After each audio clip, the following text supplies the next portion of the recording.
The pre-dawn chill of March 12, 1944, was a familiar, biting cold inside the steel hull of U-227. Kapitänleutnant Heinz Rathe, on his first command, felt the familiar vibration of the diesel engines as the U-boat navigated the final narrow passage of Hjeltefjorden, north of the Bergen Pens. This was the Milk Run, a maneuver executed daily by the Kriegsmarine. The fjord was a fortress of granite, 300 meters deep, its cliffs rendering them impervious to bombers, its mouth guarded by Vorpostenboote. Here, they were invincible. Rathe ordered the standard 10 knots, running surfaced to top off the batteries before the long dive into the North Atlantic. He was looking at the compass housing when the world stopped. It was not the sharp crack of a mine, nor the jolt of grounding. It was a terrible binding thud, followed by a high-pitched grinding scream from the stern. The deck lurched violently, throwing the lookouts against the conning tower shields. Below, the engines choked, overwhelmed. The propeller shafts, absorbing the catastrophic, sudden resistance, simply sheared off. In seconds, U-227 was dead in the water, its motive power gone, its screws fouled by an unseen enemy. Rathe, panicked, stared into the black water. They hadn't struck rock. They hadn't been torpedoed. They had been caught. The submarine, now a helpless 700-ton steel coffin, drifted in the current. As dawn broke, the first alerts from Coastal Command patrols, vectored in by an unknown source, began to register on the German listening posts. The impossible had happened. The sanctuary had become a trap. This event was not the result of a new Allied superweapon, no magnetic torpedo or advanced mine. It was the physical manifestation of an idea conceived in defeat, born from the obsessive calculations of a single prisoner of war, a man who planned to block a harbor with nothing but scrap metal and the unshakable weight of the sea itself. If you're enjoying this deep dive into the story, hit subscribe and tell us in the comments where in the world you're watching from. The origin of this trap began not in London's War Office, but in the bleak confines of Stalag 342 near Bergen. Lieutenant Commander Aris Thorn, Royal Navy Volunteer Reserve, had been a prisoner since the failed Norwegian campaign in 1940. He was a man defined by meticulous, quiet observation. Before the war, he wasn't a warrior. He was a harbor master, a civilian specialist in salvage and wreck removal. His world was tonnage, tide charts, and the precise physics of stress and load. For 4 years, Thorn's world had shrunk to the wire fence and the roll call. The Germans, in a moment of bureaucratic irony, assigned his labor details to the very docks he might have visited in peacetime. From this vantage point, he watched. He saw the Bruno U-boat pen, the colossal, bomb-proof concrete structure the Kriegsmarine had built. He watched the U-boats, the wolves of the Atlantic, slip out with arrogant impunity. He observed their routines. They always used the damp skipsleia, the steamer lane, the deepest part of the fjord. They always ran surface to conserve power. They were protected by the cliffs from air attack and by the sheer depth from conventional nets or mines. Thorn, the salvage man, saw not an impenetrable fortress, but a logistical bottleneck. The Germans saw the fjord's depth as their greatest defense. Thorn saw it as their critical weakness. The depth made conventional net laying, which required anchoring to the seabed 300 meters below, impossible. But what if the trap didn't need to reach the sea floor? What if it simply hung, suspended, 10 or 15 meters below the surface, invisible to the eye, but solid enough to foul the screws of a vessel moving at 10 knots? He sketched in the dirt, calculating. He thought of the tons of scrap metal lying in Bergen's ruined shipyards, specifically the heaviest, most common, most useless scrap of all, anchor chains. What if, he wondered, one could simply hang a curtain of them across the channel? The idea was insane, and it became his obsession. Ren si ornishad ti. The strategic problem facing the Allies in 1943 was one of brute force geometry. The Kriegsmarine U-boat pens in Norway and France were the most hardened targets in the world. The Bruno pen at Laksevåg, Bergen, was a marvel of German engineering.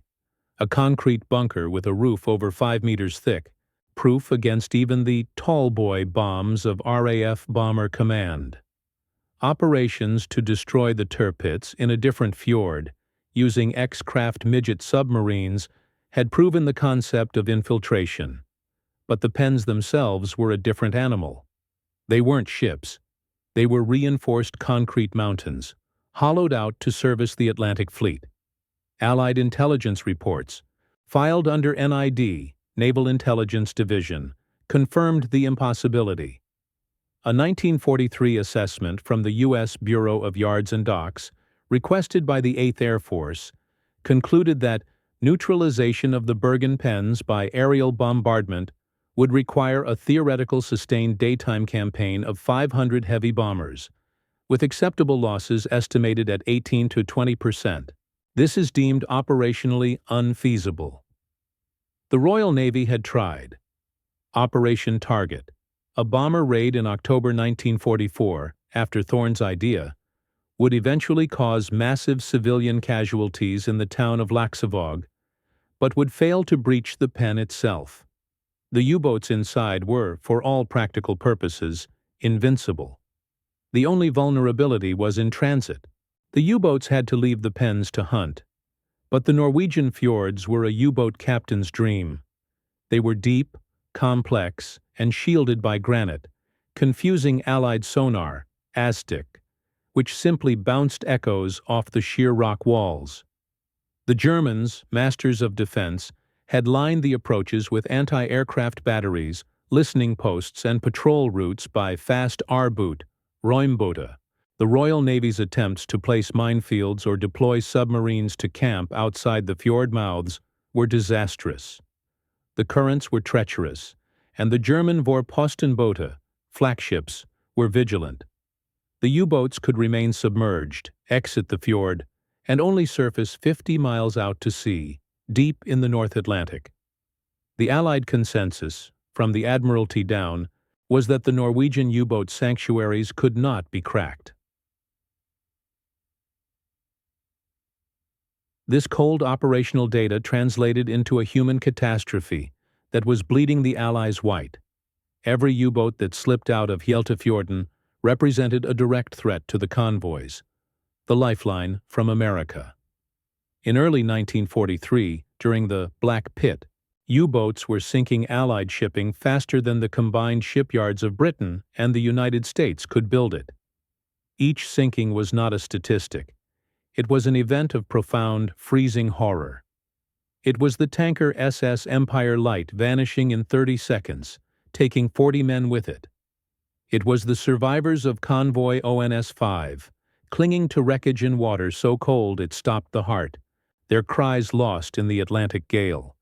The men of the Royal Canadian Navy and the Royal Navy, hunting the wolf packs in tiny corvettes designed for coastal patrol, were stretched beyond human endurance. Their field reports speak of crippling exhaustion, of ice coating every inch of their ships, of watching helplessly as merchantmen bought the farm. The psychological toll was immense. The U-boat was an unseen enemy, striking from below, and the Norwegian pens were their lairs, places where they could rest, rearm, and return, invincible. The inability to strike back at the source created a deep-seated frustration in Allied command. The Admiralty and Coastal Command tried everything. They seeded the approaches with mines that were swept. They sent bombers that were shot down. They sent midget submarines, X-craft, which, while successful against the Tirpitz, were unsuited for the defended pens. The consensus was bleak. The Norwegian fjords were too deep for nets, too well defended for ships, and too narrow for effective bombing. The problem was deemed unsolvable. As one frustrated Air Vice Marshal was reported to have said in a planning meeting, "Short of dropping Scotland on top of them, we cannot get at those pens." Experts agreed. It couldn't be done. Aris Thorn was not a man built for war. Born in 1898, the son of a pragmatic Clydeside shipbuilder, he had been too young for the First War, and he assumed too old for the Second. He was a quiet, meticulous man, balding, with hands stained by grease and brine. His pre-war life was spent as the civilian harbor master at Dover, a job that was less about the romance of the sea and more about the brutal physics of its removal. He was an expert in wrecks.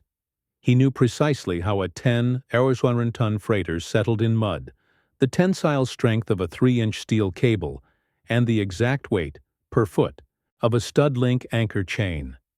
He saw the world in vectors, stresses, and tidal coefficients. When war broke out, he was commissioned into the Royal Navy Volunteer Reserve, his expertise in salvage deemed critical for keeping British harbors clear. In April 1940, he was attached to the ill-fated expedition to Åndalsnes, Norway. His job was not to fight, but to organize the port, to prepare demolitions, and to scuttle assets if the port fell. It did fall, and quickly. Thorn was captured by advanced units of the Gebirgsjäger, reportedly while attempting to drop a harbor crane into the main channel, a precursor to his later, grander idea. As a prisoner, Thorn was overlooked. He was an older officer, a non-combatant engineer, held in a camp with other Allied prisoners and Norwegian political detainees. For 4 years he endured the hunger, the cold, and the monotony. But his mind, the mind of an engineer, never stopped working. He watched the German guards, the harbor traffic, the snow on the mountains. He was a man obsessed with what if. He didn't possess the bravado of a fighter pilot or the cunning of a spy. He possessed something far more dangerous, a precise mathematical understanding of the enemy's infrastructure and a complete disregard for conventional military doctrine.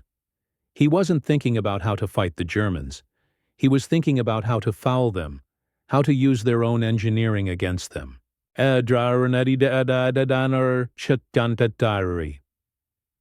The idea cemented itself one afternoon in the late autumn of 1943. From his work detail, Thorn watched a German R-boot maneuver clumsily, snagging a loose mooring line. The line, old and frayed, snapped instantly. But Thorn focused on the fraction of a second the boat was held. The lurch, the sudden stress on the engine. What, he thought, if the line hadn't snapped? What if it were a dozen 3-inch anchor chains scavenged from the wrecks in the harbor? He made calculations on a stolen piece of cement bag paper. A U-boat, Type 7C, 67 meters long, running at 10 knots. Propellers, 1. 6 meters in diameter, turning at high RPM. He calculated the momentum. He didn't need to stop the U-boat. He just needed to foul it. A heavy chain, sucked into the screws, would either shear the propeller blades or more likely destroy the transmission and engine shafts. The boat would be crippled, dead in the water, in the one place it thought it was safe. He drew a diagram. The fjord was 300 meters deep, but the channel was narrow. He proposed a curtain of scrap anchor chains, suspended not from the surface, but from subsurface buoys, or even better, from the fjord walls themselves, 15 meters below the waterline, invisible to patrols. He passed his sketch to a Milorg, Norwegian resistance, contact, a fisherman who secretly delivered supplies to the camp. The plan, smuggled via the Shetland Bus fishing boats, eventually reached the Department of Miscellaneous Weapons Development, DMWD, in London. The Admiralty's response was swift and dismissive. A memo from the department noted, "The prisoner's plan is fundamentally unsound. The weight of the chains would be unmanageable. The current would displace them, and they would be immediately detected by German hydrophones or sweeping operations." A flag officer scribbled in the margin, "That's the stupidest thing I've ever heard." But the plan was also seen by the Special Operations Executive, SOE, Norway section. The SOE, who specialized in stupid, ungentlemanly warfare, saw not an engineering problem, but a sabotage masterpiece. They greenlit a preliminary test, bypassing the Royal Navy completely. The SOE activated Milorg Cell, Bergen-Vest, and dispatched 2 commandos from Kompani Linge, the elite Norwegian independent company, to oversee the operation. The mission was codenamed Gungnir, after Odin's spear, which never missed its mark. The first challenge was materials. The Milorg couldn't just requisition hundreds of tons of anchor chain. They had to steal it, piece by piece, from German-controlled shipyards, from wrecks in the harbor, and from laid-up ferries. For months, through the bitter winter of 1943-1944, the resistance worked in total secrecy. The chains were moved in fishing boats, hidden under catches of herring, or dragged overland by sleigh. They were accumulated in a remote, hidden cove, guarded by men with stolen rifles. The original plan, suspending the chains from the cliffs, was deemed too visible. Thorne's idea, brilliant in concept, needed practical refinement. This came from the Kompani Linge divers. They would not hang the chains from the top. They would anchor them to the bottom, on the shallow shelves bordering the deep channel. The plan was this: 2 scuttled Norwegian barges, filled with the chains, would be sunk precisely on the 20-meter shelf, one on each side of the damp skipsleia. The Kompani Linge divers, using primitive oxygen rebreather gear in the freezing black water, would spend 3 nights drilling into the granite seabed, attaching the chains to rock bolts. The chains would then be pulled taut, creating a fence, 15 meters below the surface, directly across the U-boat transit lane. The work was agonizing. The sound of a metal drill or a dropped chain link would carry for miles underwater, alerting German hydrophone operators. Every movement was timed to the passing of coastal ferries to mask the noise. In the camp, Aris Thorne knew nothing. He just watched the fjord, counting the U-boats out and counting them back in.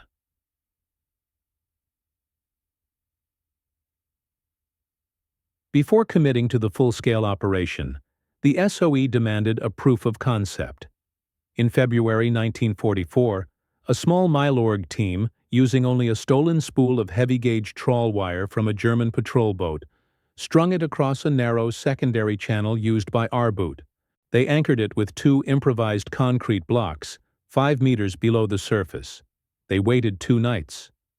On the 3rd, a Hafenschutzflottille, harbor defense boat, running late, took the shortcut. The Milorg men on the cliff heard it. A sudden, high-pitched zing, a muffled clang, and the sound of a diesel engine racing, followed by silence. The boat was crippled, its propeller hopelessly fouled.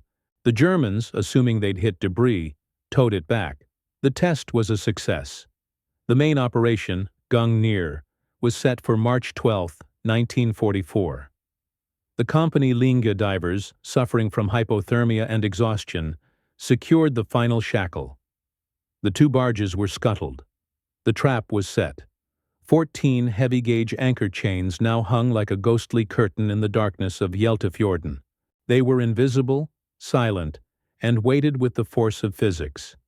That same pre-dawn, U-227 began its exit. When the Kapitänleutnant ordered 10 knots, the U-boat charged directly into the trap.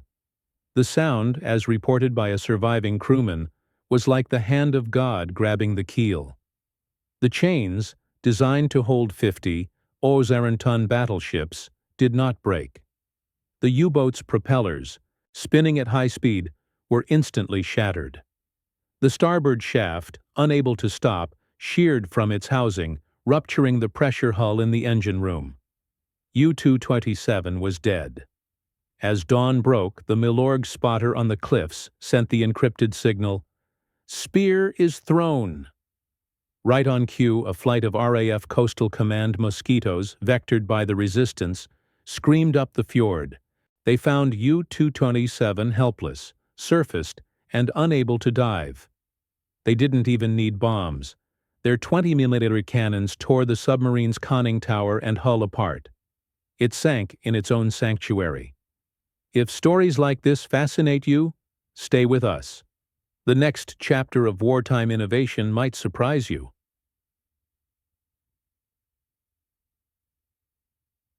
The German response was a mix of confusion and fury. Admiral Otto von Schrader, the Kriegsmarine commander in Norway, could not believe a U-boat had been sunk inside Hjeltefjorden. The survivors of U-227, plucked from the water, insisted they had been sabotaged, that they'd hit an underwater net. This was a direct challenge to German authority. Schrader ordered the 10 Minensuchflottille to sweep the entire channel, from the Pens to the sea. This is precisely what Thorn and the SOE had anticipated. The German minesweepers, M-boats, were equipped with paravanes and cutting gear designed to sever the mooring wires of conventional mines. When the sweeps encountered the anchor chains, their equipment was useless. The chains were too heavy to cut and too thick to snag. The sweeps simply scraped over them, reporting a few minor snags, later which the flotilla commander dismissed as seabed debris. A dive team was sent down, but in the dark, silted water, they found nothing. The channel was declared sauber, clean. The confrontation, however, was not just in Bergen. When the Gungnir after-action report filed by the SOE landed in London, the Royal Navy was apoplectic. They had been bypassed. A prisoner's fantasy, implemented by cowboys, the SOE, had been proven right. At a tense post-war debriefing, a repatriated Eris Thorn faced a panel of Admiralty engineers. They were skeptical, almost hostile. "Did you consider," one captain asked, "that if your device had been discovered, the Kriegsmarine would have executed every member of that Milorg cell? Your plan was reckless." Thorn, quiet and composed, simply adjusted his glasses. "Sir," he replied, "I considered the mathematics. The Germans were looking for a weapon. They were looking for mines or wires. They were not looking for a shipyard's worth of scrap iron. It was too heavy, too simple. They couldn't conceive of it." The Germans, having swept the channel and found nothing, believed the U-227 incident was a one-off, a freak accident, perhaps a skilled RAF mining drop that had been missed. They resumed normal operations. This was their second fatal mistake. On March 20, 1944, the Kriegsmarine ordered a newly formed wolf pack, Gruppe Rabe, Group Raven, to sea to intercept the Arctic convoy JW-58. 5 Type CVC U-boats were scheduled to leave the Bergen Pens at 1-hour intervals. U-960 was the first. It entered the Dampskibsleie at 22:00 hours, running on its diesels. It hit the chains. The impact was catastrophic, fouling both screws and stalling the engines. Crippled, the captain frantically radioed the Bergen command. U-773 followed an hour later. Its captain, alerted to engine trouble from the first boat, proceeded with caution. But the fjord's current was too strong. It, too, became hopelessly entangled. The Germans were stunned. U-477, the third in line, was ordered to dive under the obstruction. But the chains hung deeper than they thought. The submarine, attempting to go deep, grounded itself on the channel shelf, tearing open its forward ballast tanks. In the space of 3 hours, the fjord was a scene of pandemonium. 3 U-boats were crippled, surfacing, and signaling in panic. The SOE spotter, watching the searchlights crisscross the water, sent the signal. This time, Coastal Command sent bow fighters armed with rockets. It was not a battle. It was an execution. They strafed and rocketed the helpless, illuminated submarines. In the following 24 hours, as the Germans desperately tried to understand the blockade, 2 more U-boats, U-311 and U-625, were caught in the same trap while trying to navigate the chaos. The final tally: 2 U-boats sunk, 3 so badly damaged they were out of the war. 5 U-boats, an entire wolf pack, had been neutralized without firing a single torpedo, trapped by an idea born in a prison camp. The historical consequences were immediate and profound. The Bergen exit was completely shut down. The Kriegsmarine, in a panic, was forced to dynamite the entire channel, clearing the chains but also blocking the passage with debris. This shut the harbor for 6 weeks, a critical blow during the lead-up to D-Day. The strategic value of the Norwegian pens, once thought invincible, was compromised. It forced the German High Command to divert U-boats to less defended ports in Germany, exposing them to the full might of RAF Bomber Command. The success of Operation Gungnir sent shockwaves through Allied naval intelligence. It was the ultimate asymmetric victory. The cost: a few tons of scrap metal, and the courage of the Milorg and Kompanie Ling. The gain: the destruction of 5 frontline U-boats and the paralysis of a major German naval base. Yet the man at the center of it was forgotten. Aris Thorn was repatriated in 1945.